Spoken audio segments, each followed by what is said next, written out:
আপনারা কান্তজি মন্দিরে অনেকজন আসছেন এবং লাল সুতা আপনারা বেঁধেছেন।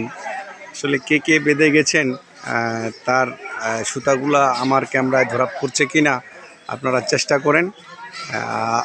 আরও একটু ভাববেন, যারা লাল সুতা আপনারা বেঁধেছেন আপনাদের মনের আশা পূর্ণ হোক এবং পূর্ণ হওয়ার জন্য যে লাল সুতা বেঁধেছেন, তাই আমিও চাচ্ছি যে আপনাদের মনের আশা পূর্ণ হোক এবং মনের বাসনা যায় আপনার রয়েছে সেটাও যেন পূর্ণ হোক। এবং আমি যে আসছি কান্তনগর মন্দিরে, আমারও যে মনের আশা সেটাও যেন পূর্ণ হয় এবং ভালো হয়।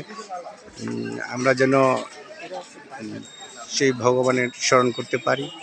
এই যে লাল সুতা, আপনারা কমেন্টস করে জানাবেন আপনাদের কোনটা সুতা বাঁধানো আছে এবং কোন সুতায় বেঁধেছেন। ঠিক আছে, ওকে।